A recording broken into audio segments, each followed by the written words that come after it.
Bonjour, Mishkuk Paganan Quay Nadishnakas Mungdodam. Hi everybody, my name is Sandy Boucher. I'm Red Thunderbolt Woman of the Loon Clan, a proud member of Seine River First Nation in Northern Ontario, and this week I want to talk about the common cold, or more specifically what I call the Indigenous cold. Now I know that probably sounds crazy to you, so let me explain it. We have talked about internalized oppression before. What happens to a person that belongs to a group that has been oppressed for so long that they start to internalize it? They start to believe the stereotypes about themselves and other members of their group. But the reality is, in line with my work, when I go into a community or I'm talking to a youth group, if I started talking about internalized oppression, they would fall asleep. My mom would call that $15 words. It's just way too fancy, people don't understand it, and they tune out. So I had to think of a way to explain this to people to help them understand. And I'm a huge fan of metaphors. You probably figured that out already. So I came up with the idea of the Indigenous cold. So I want you to think of a common cold for a moment. Everyone gets a cold now and then. Some people get the sniffles.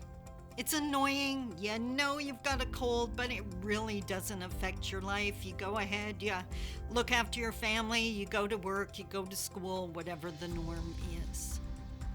For other people, when they get a cold, they get those awful body aches. Ugh, and they feel like crap. And then they grab their Contact C or Cold FX or whatever it is, they medicate, and suddenly they're okay. They're able to go about their day-to-day routine. And of course, there's other people that get a cold and they're bedridden. Forget it. They're not doing anything. They can't function until the cold is past. I just described internalized oppression. For Indigenous people or any member of a marginalized group, some of us have the sniffles. We feel it. We have those same doubts and fears that we always had, but it doesn't stop us from performing. I've been successful in my career, both of my careers, but it doesn't mean I don't still have those doubts. I'm just way better at ignoring the voice in my head that tells me I'm not going to be successful.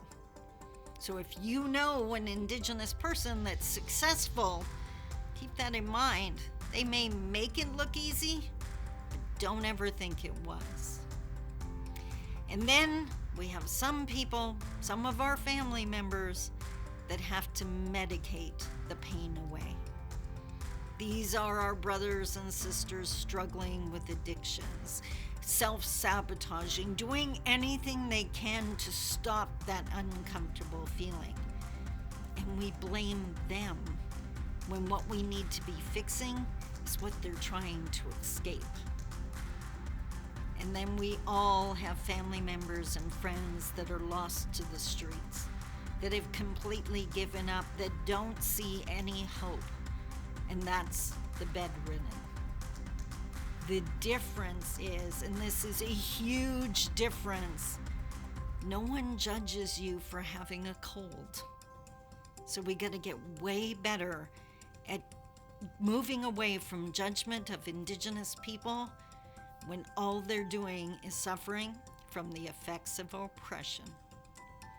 I hope that makes sense. And if you have any questions, remember, I am always just an email away. Until next week, take care. Bye-bye.